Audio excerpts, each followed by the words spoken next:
crafty friends, it's Jess from jesscrafts.com, and today I am here with the November Love from Lizi 2017 kit.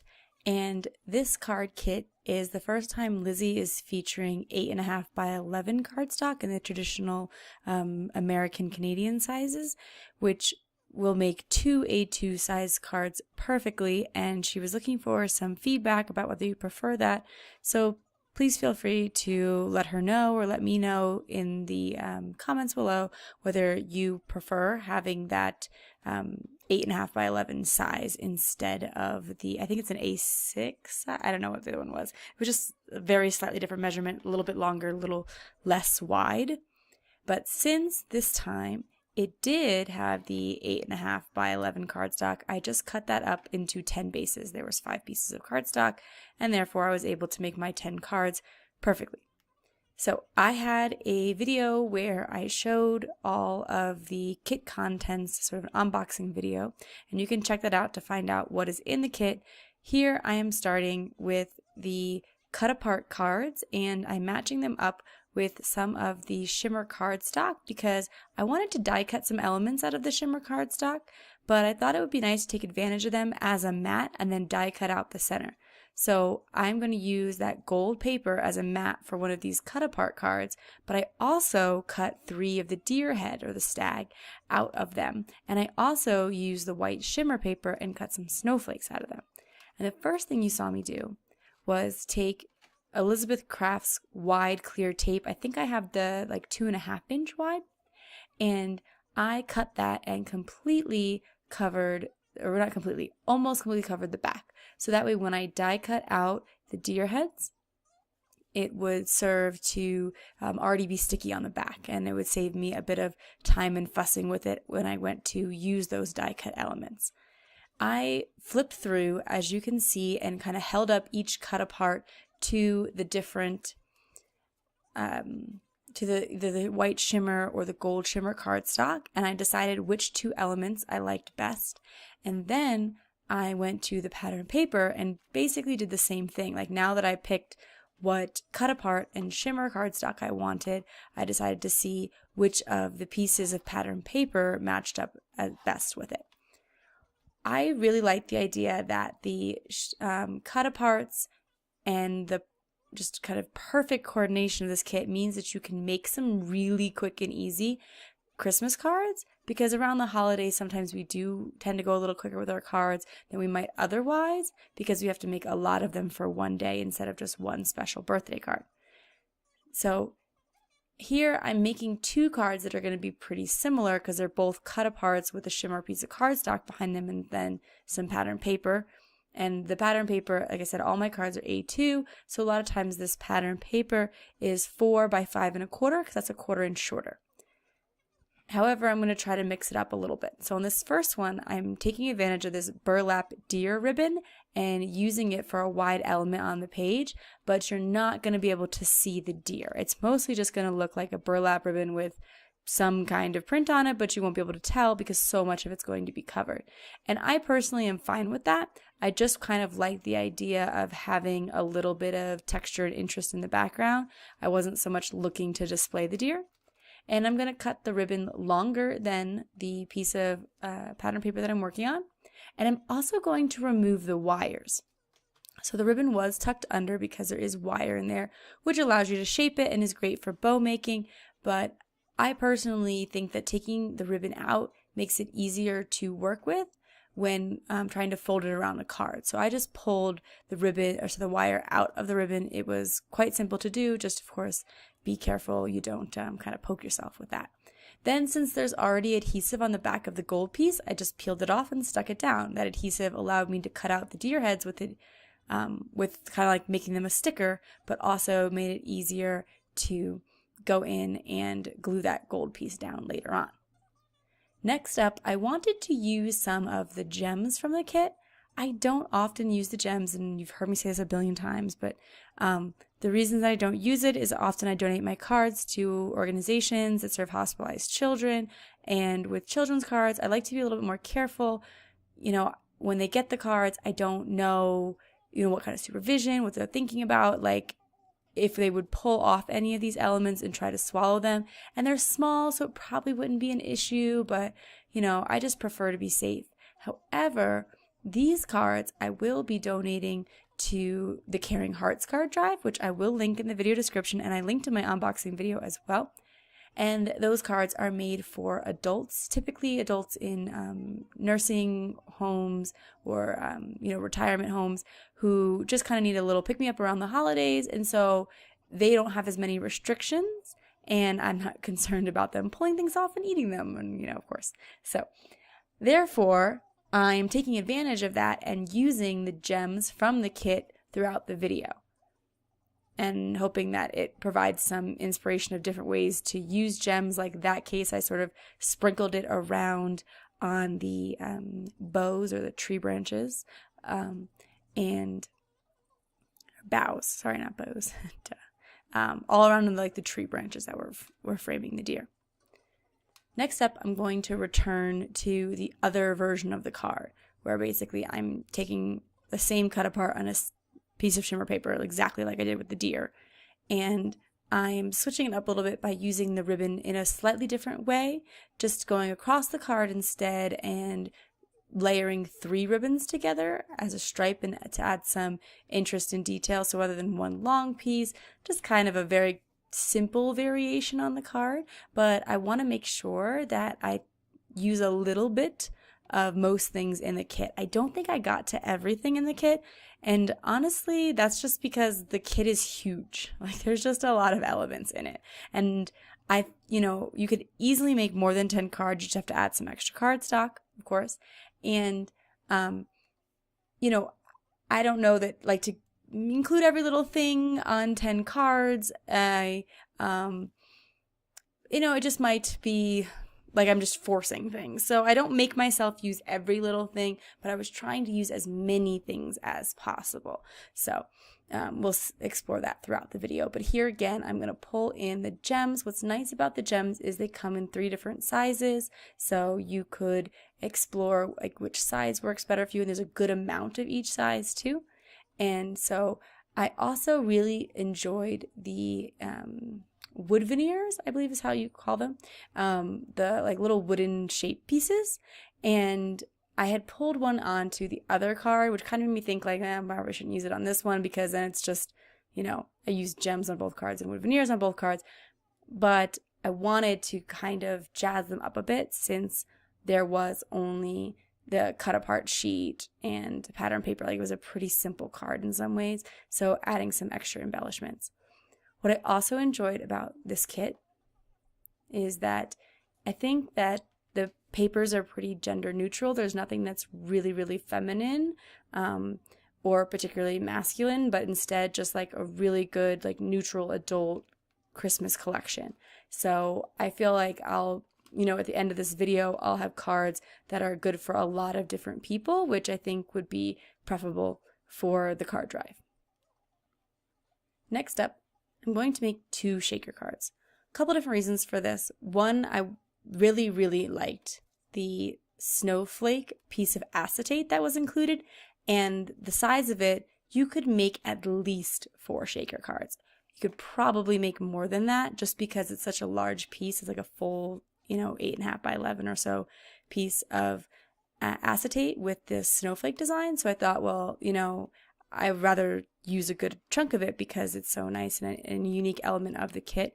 So I went with 2 shaker cards, but also to show you that even though the sequin mix that comes in the card kit is sort of a small sample size version, you can actually get a couple of cards out of it. So I did 2 complete cards here, and I think I could get at least 1 more with the sequin mix, and I think that I'm fairly generous in the amount of sequins I added. But if you really like a full sequin, then, or like a really full shaker card, you could add more and always use that, always get the add-on from Lizi, because she always has an add-on of the sequin mix if you want more of it. I also wanted to show some variation by putting the pattern paper behind the shaker on one, and then letting the cardstock stick out on behind the shaker on the other. So with the sort of brown cream sparkle paper that I put on the first one, it's not actually really glittery or sparkly, it just kind of has the like a photographic image of sparkliness, I fit the circle that I cut with my cat scrappiness dies back inside of the inside shaker piece. So I put the whole pattern piece of pattern paper down, and that gave me a slightly different look. It made the dots less noticeable, which some people might not prefer. You might prefer the more noticeable look, so I'm comparing them here. On the left side, the cream paper, you can't really see it. But on the blue paper, the dots are a lot more noticeable. The snow is a lot more noticeable. And I think that I probably lean towards the blue one, but I thought it'd be interesting to kind of just give you a take on each. Then I'm also going to pull in the stickers from the kit.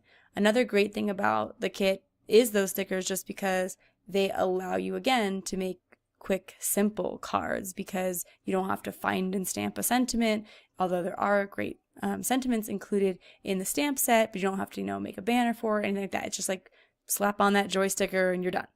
So I'm also using the Love from Lizi glitter peel-offs that are included in the card kit, and these are a personal favorite of mine because they look glittery, but they're not. Like, there's no glitter coming off of them whatsoever, and very few products that are glitter really don't shed any glitter, and these are one of the notable exceptions. On the second card, though, I decided to stamp the sentiment just to share some of the sentiments that are available in the kit, because like I said, there are a lot of great ones there, and obviously it doesn't take that much more time to stamp off a sentiment. And as always, I will be using my VersaFine ink. I prefer this ink for sentiment stamping. Oh, I remember now. I did not use my VersaFine because even though I love it for sentiment stamping, I didn't want black.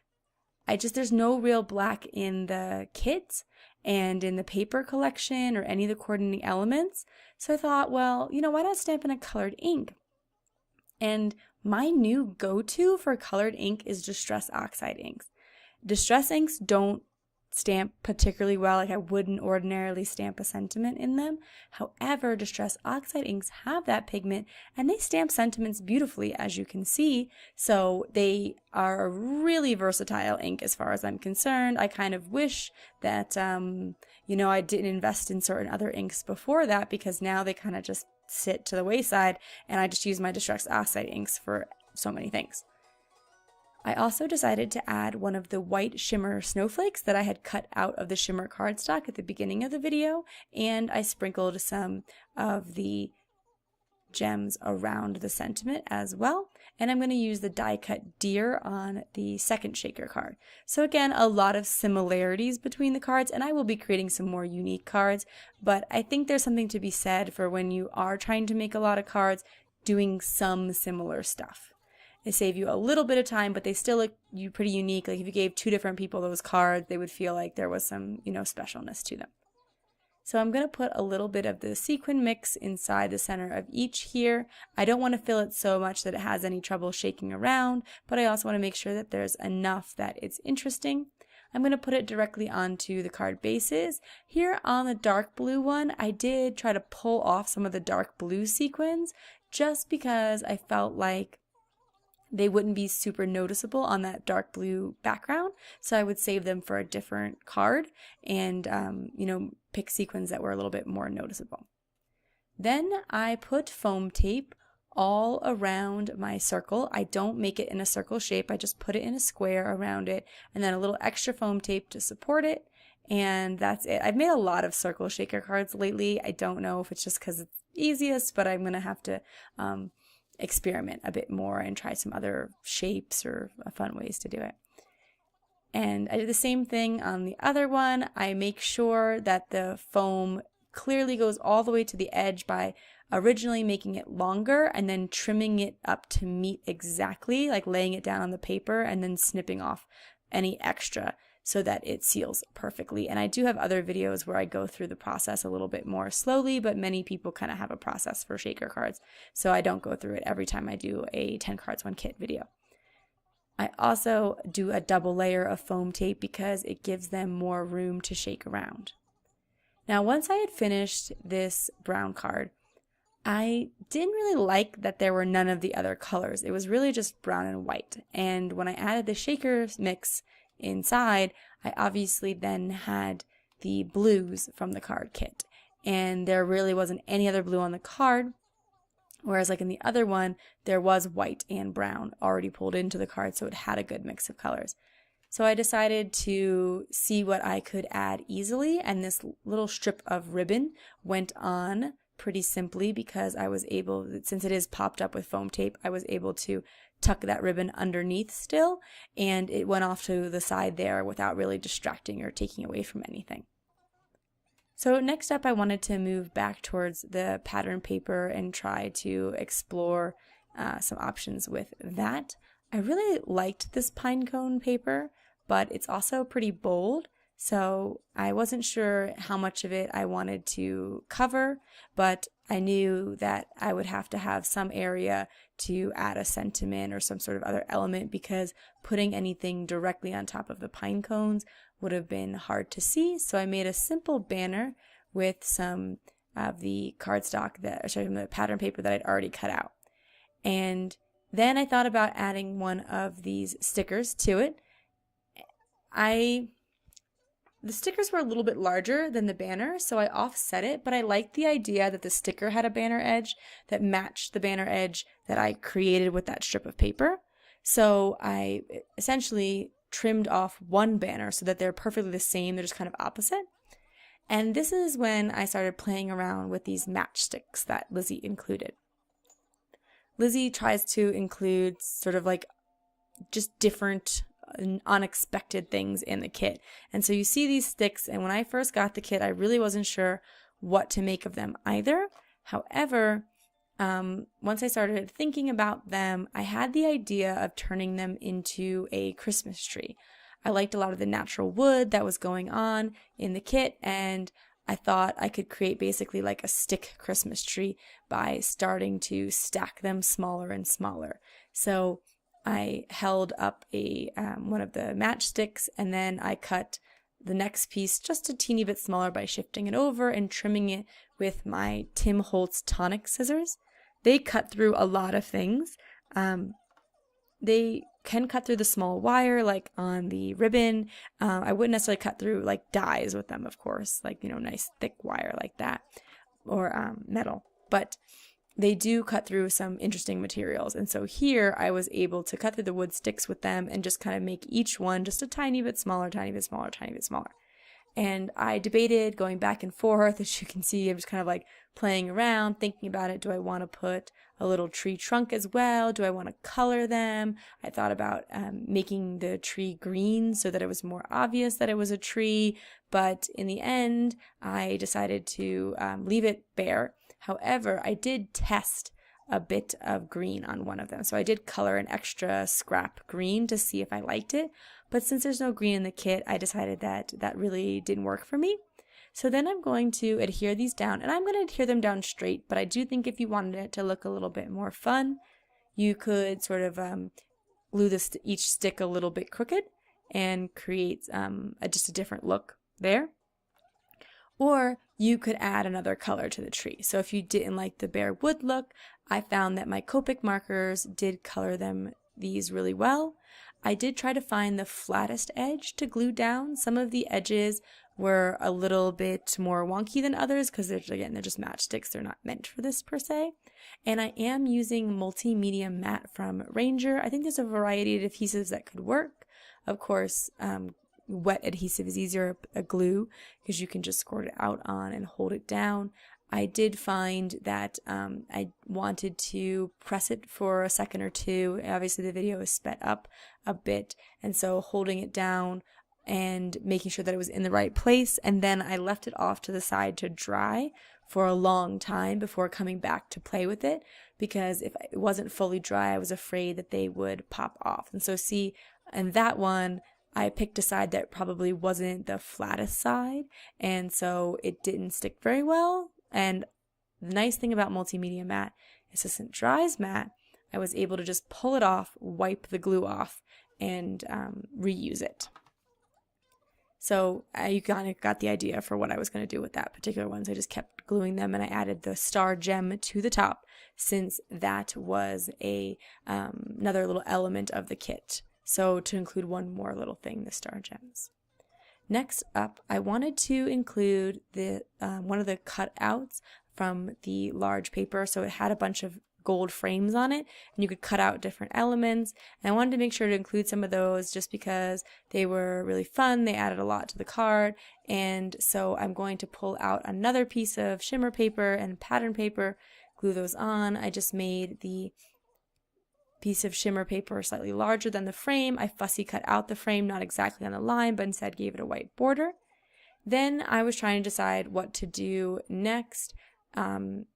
I'd done some ribbon stripes, so I wasn't really sure if that was the right call, but I felt, again, leaning a little more towards the masculine side because, you know, a simple blue striped paper and then, of course, the deer look. So I do sort of just like start fussing around with ideas, and I'm also like playing with the gold, not twine, but like just string here and the blue, and I do eventually decide that I'm kind of leaning towards the blue because I wasn't sure the best way that I would attach the gold string. However, you could tuck it around the edges or tape it down underneath the stag head frame, and that would work. Eventually, I decided on doing some more ribbon stripes to kind of like play up the stripes in the background. However, I'd done ribbon stripes already at this point, and which you might notice, I'm using my ATG gun as my adhesive throughout the video, except for on areas where I needed it to, you know, like the wet glue. And it does a really good job of sticking ribbon down. Overall, I really find it to be a nice strong adhesive, and I try to pick up the rolls on sale to keep it at a reasonable price. I know some people don't prefer the bulkiness of it, but it is a pretty cost-effective tape runner. And then I'm going to pop that up on some foam tape and add a Happy Holidays, I believe it says Happy Holidays, sticker from the kit. Next up, I wanted to use the stamp set because I haven't used the stamp set at all yet. And I decided to do some of my stamping off screen just because these videos wind up so long, and I probably should have sped through the last one a little bit more since I didn't do anything particularly innovative there. But anyway, I stamped these. I did use a stamp positioner tool to make sure that I got great coverage. I used the Distress Oxide ink again. I believe I used walnut stain, but a lot of the browns would coordinate well because there are a couple different kinds of brown in the kit, so you don't have to match it perfectly or worry too much about which brown you have. But as you can see, the stamp set has these wood grain stars, and I thought adding them with the gem stars would be kind of a nice contrast, the wood versus shine, which is a really really cool theme of this kit already, is that it has like these rustic wood elements mixed with shimmer and shine elements. And then I pulled in the little bit of jute twine that was meant to go with the tags, and I'm just going to add it to the top in a simple little knot there. However, I felt like at that point there wasn't enough going on, so I had that little scrap of gold from the deer card left on the table, and I pulled that in. Now that gold shimmer is not like smooth shimmer cardstock. It has a little bit of texture to it, and it's much thinner, so it does add a bit more than just some color to the card. It adds a bit of texture to kind of play off the burlap too. And then I thought of trying to tie in other things like that reindeer ribbon is really cute, and it's one of the things about the kit that I don't think I ever figured out how to include. It just never quite went with the cards. I think that it's kind of cutesy to me, and I think I was leaning towards stuff that was maybe a little bit more of a elegant style. I don't know. Like I always feel like those words feel kind of judgy when you say them, but just like generally my style of card making is really cutesy. And I do think that Lizi's kits include a lot of cute elements, but I also think she kind of leans towards a little bit more elegant, sophisticated sort of card materials, which I really enjoy working with. But I'm trying to learn to balance the elegant with the cute. Anyway, I put a little ribbon across it too, another layer of texture, another layer of color, pull in that dark blue color. And then I stamped the deer head on a tag as well. So I wanted to create something a little bit different, try to get the tag to be the focal point, but pull in some more patterned elements because I had all these scraps of the frames, because when you cut up that frame paper, not every frame is perfect. It's not complete. They're kind of cut off on the edges. And so I wanted to take advantage of that. And I put the frames on the two sides. However, you see the top frame is actually upside down. The ornament's facing the wrong way, but you'll never know because I'm covering that up with the tag. So the fact that it's wrong isn't relevant. So think about things like how you can move things, manipulate them around, and hide anything that's imperfect. Like obviously if it has words, you can't, glue them upside down. I mean, I guess you can, but you'd have to be doing that intentionally. But sometimes you can turn something upside down and hide the part that makes it noticeable. So that's what I did here. And I also mounted this on instead of just putting the pattern paper directly onto the card, I mounted it on some of the silver shimmer paper. Then I wanted to use these mirror elements. I felt like on this card I was kind of already playing around and experimenting a bit because I was, using these funny frames with the wood, and so I wanted to and then the sparkle, and I just wanted to kind of like kick it up a notch and just make this card a little bit more funky. So I decided to pull in those mirrored triangles and pair some of these really elegant elements with this really geometric shiny triangles here. And I think, again, that's another example of how Lizi includes stuff that's a little bit unexpected in her kits, but turns out to be really fun and great. Like these mirror elements, when you see them in the store, I don't think they'd be in the scrapbooking section or something like that. So, but her pulling them in and you see how they look on a card and see that they really are a fun element is great because it kind of like helps you to be more creative and expand, what you use. So I really enjoy that about Lizi's kits, and I suspect you probably do too if you're a subscriber. But so I just put 3 triangles in each corner. Things tend to look good in little groupings, like odd number groupings, so I thought that worked out. Then there was two other things about the kit that I hadn't used yet, and I was getting towards the end of my 10 cards for this kit. I will probably make more cards with the kit, but just for the video and trying to create unique stuff, there was these stencil. And this stencil is self-adhesive.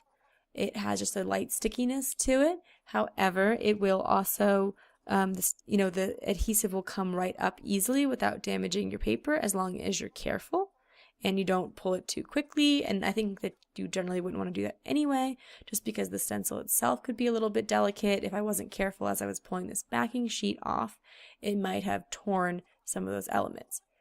So these triangles to me look like Christmas trees. But as I mentioned before, there is no green in this kit. And that's fine because I don't think you need red and green to be a Christmas card kit. And there's actually no red in this kit either, yet it makes these beautiful winter and Christmas cards. So I think that's, in general, just kind of a good reminder for us that we don't need to use the obvious solution. So I decided to make white trees instead with the idea of being able to pull in this distress crayon, and also because trees could be covered in snow and then they would look white. So I thought that the white would be a good solution. So what I did was I scribbled my distress crayon through the stencil, and it used up quite a bit of it, so I might learn to be a little bit more careful in the future. I wasn't quite sure what I was doing, so I did get a lot of extra on the stencil, and however, then I took a piece of just a napkin and I wet it a bit. You could also use a baby wipe, and I just sort of rubbed at the distress crayon because I didn't want there to be really obvious crayon lines per se. I just wanted it to sort of create a it's not even going to be a solid white shape. It's just going to be like a lighter shape here. And so you see there's also a lot of the crayon it is more white and opaque, and that's when the crayon wasn't spread as much and it came on a little bit thicker, and then where it was spread it was thinner. I was just kind of playing with it. I don't think this is by any means the most sophisticated way to use distress crayons. There's a lot of other cool ideas out there, but it was one way to just show you what the stencil looked like and a fun, simple idea for it. I think that you could use this on a couple of different pattern papers. I personally picked a pattern paper that didn't have a lot going on, just so that it would be more obvious of the what the stencil looked like. I'm going to dry it. As far as I understand, once you heat set distress crayons, they are then permanent and won't keep moving around. I'm going to take another one of those frames, this time one that was complete, and I'm going to add some adhesive to the back of it. And then I also picked up one of the gold stags that I had cut originally way at the beginning of the video and added that for some decoration. And then I have all of the wood veneers there in a jar. I've started like pulling out some little containers to hold the different kit elements, because there are so many little cute things about Lizi's kits. Having those out can be really helpful. And I didn't really like the way that because they were so much bigger than the stag, I didn't really quite like the way they looked. So I decided to instead go back in with the gems, and I believe I'm using the medium-sized gems, and I just put one in each corner. I used the stag die and the snowflake die, but if you remember from the unboxing, there is a whole other die. There's a Merry Christmas die as well, because like I said, this kit is like huge.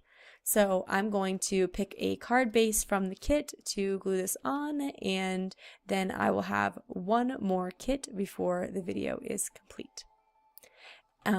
Just as a reminder, there is a coordinating blog post where I talk a little bit about the cards. Like I said, these are all though A2 size cards. 5.5 by 4.25 is the folded measurement of the card, and it's cut from the Love from Lizi cardstock. I personally like that she chose to use the American sizes. It did make things a little simpler. I do like using the colored cardstock for other things, so if it hadn't been, I'd be perfectly happy too. So next up, I wanted to use some of the shimmer cardstock and move away from the pattern paper, just because the shimmer cardstock's kind of been playing second fiddle to my pattern paper so far. So I kind of wanted to let it be a little bit more of a star, because it is so beautiful in its own right. And then I did something that some people might consider a little bit crazy, and I used a ton of my wood veneers on a single card. But I really think it was worth it. I think it's a really pretty card, and so I'm just going to cut the shimmer cardstock to slightly smaller than my brown card base here, arrange my snowflakes and my December 25th to sort of be a sentiment of sorts, and I'm just gonna, create a pretty little pattern going from the top left to the bottom right, and glue them down with my multi-medium matte from Ranger, a nice liquid strong adhesive that will hold them down. The reason that I started in the top left and went down to the bottom right is because when you read in English, that's the way you read, so things kind of tend to flow better from that direction. You can of course choose other directions, but it's just kind of a simple, pleasing to the eye, easy thing to do if you're not quite sure. If you're sort of spreading them out and they don't look quite right, try gathering them down the center like that. So anyway, that was my last card. This is it for my Love from Lizi November 2017 10 cards 1 kit video. I hope you enjoyed it, that you found some of these cards inspiring, that you're really excited to get your kit, because it is a huge, jam-packed, awesome, fun kit. And I look forward to making a few more kits, sending them off to the Caring Hearts card drive. Again, that link will be in the video description below. I will also link to the Love from Lizi shop. This particular card kit is sold out, but if you like what you see, you think that it's good value, I recommend signing up for future kits, and you can check out the coordinating blog post as well. Thank you so much for watching. If you like this, please give it a thumbs up and leave a comment. I love hearing from you guys. Have an awesome day. Bye.